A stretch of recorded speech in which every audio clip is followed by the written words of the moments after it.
오늘 함께 나눌 하나님의 말씀은 히브리서 6장 4절에서 12절까지의 말씀입니다.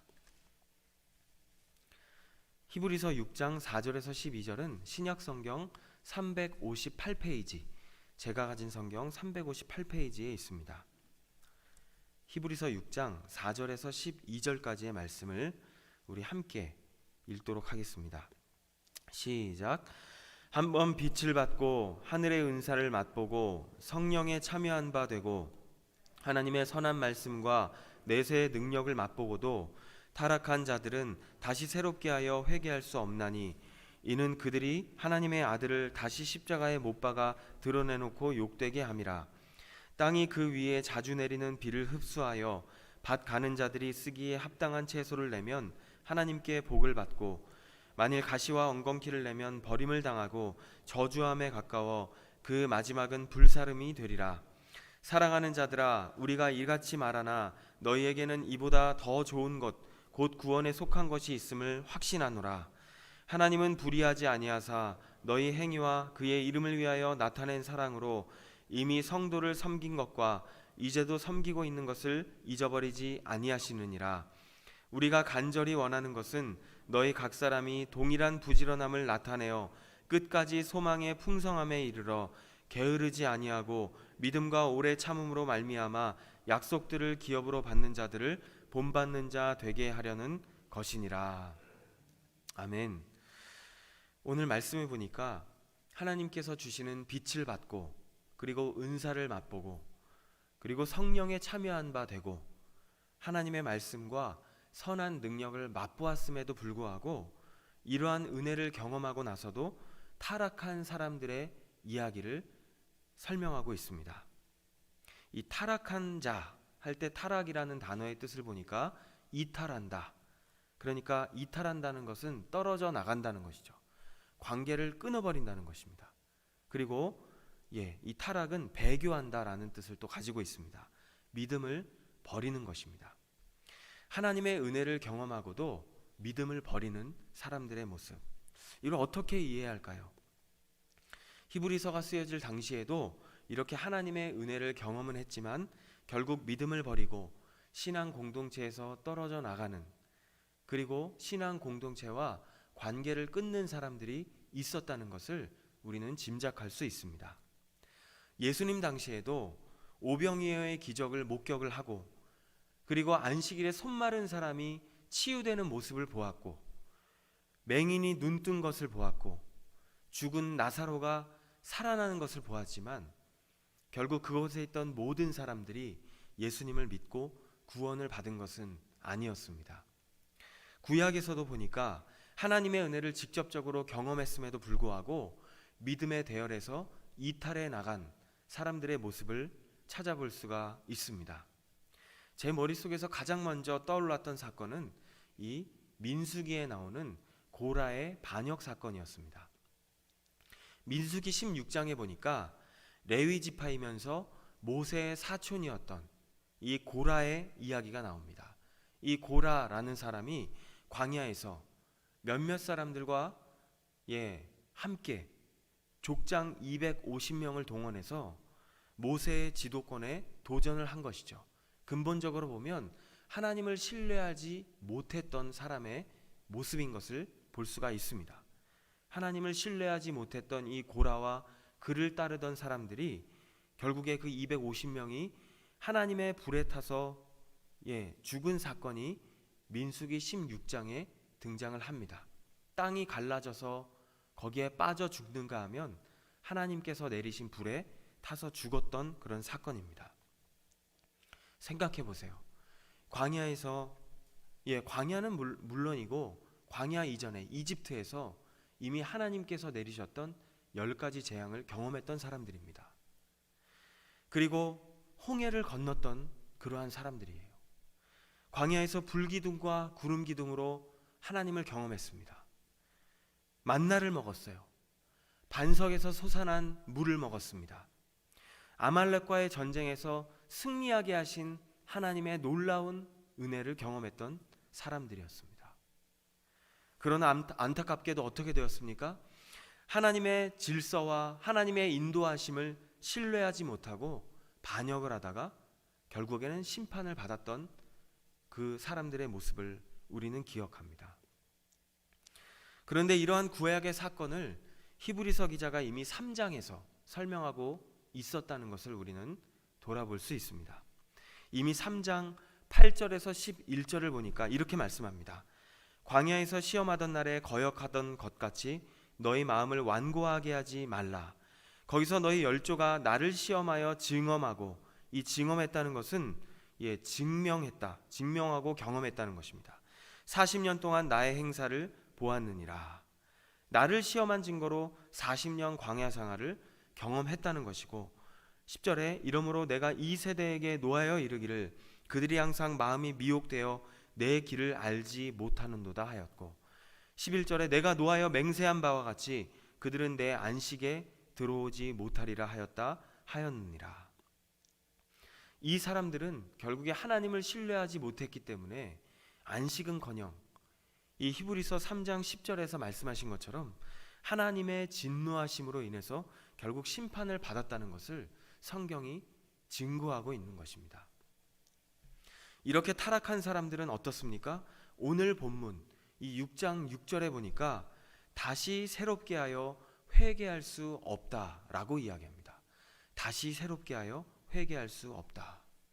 여기서 새롭게 한다라는 단어의 뜻을 보니까 이 원어가 다른 구절에서 어떻게 사용되었는지를 보니까 회복된다라는 뜻으로도 사용을 했습니다. 그러니까 새롭게 한다, 회복된다. 이 말이 무슨 말입니까?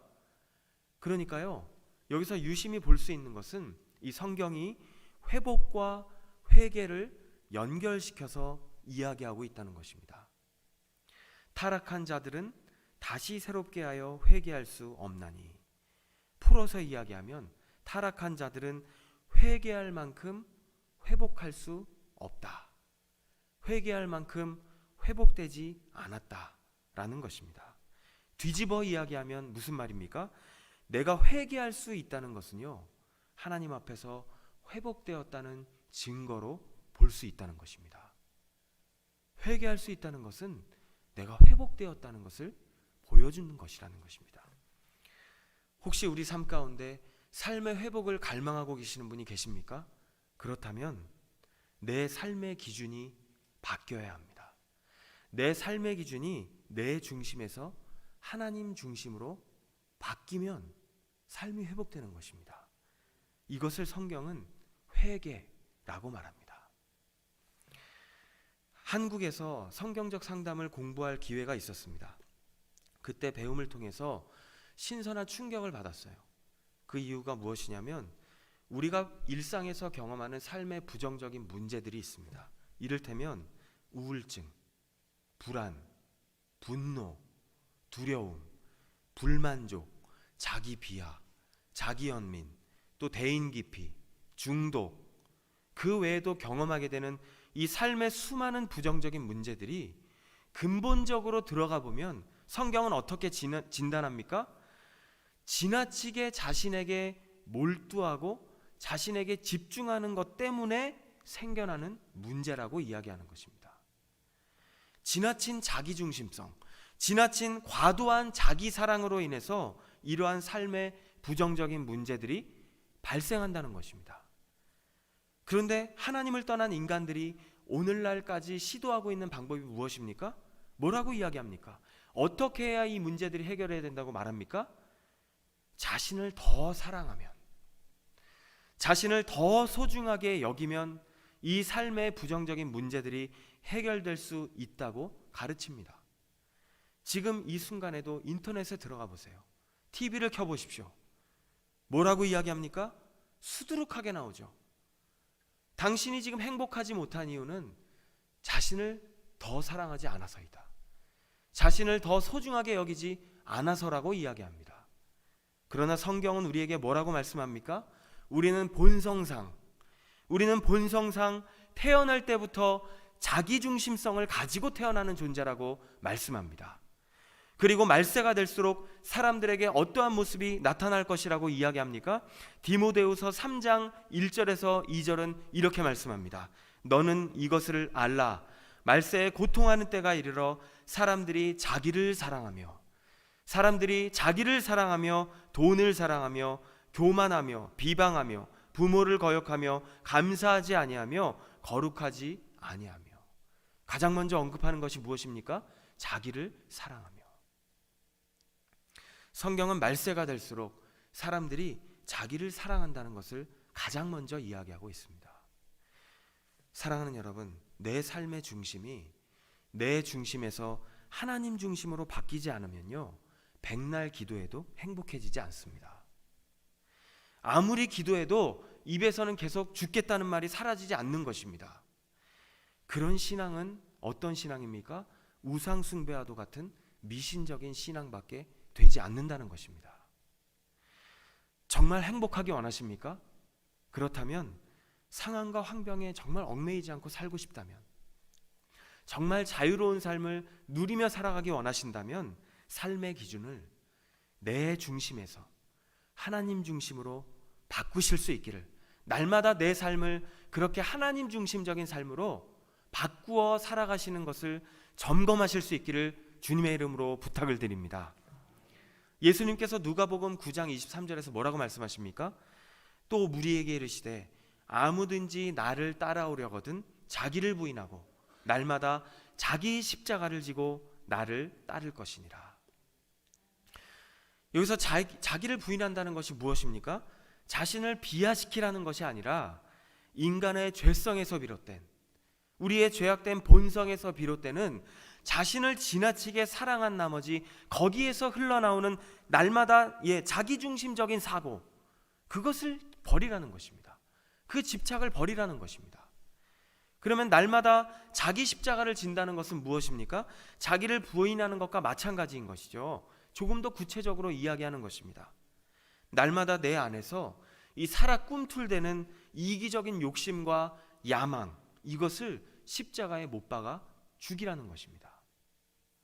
왜요? 그래야 내가 살 수 있기 때문입니다. 내 자신에게만 고정시켰던 그 나의 시선을 비로소 예수 그리스도께 고정시킬 때, 그때야 비로소 내가 얼마나 가치 있는 사람인지를 알 수 있다는 거예요.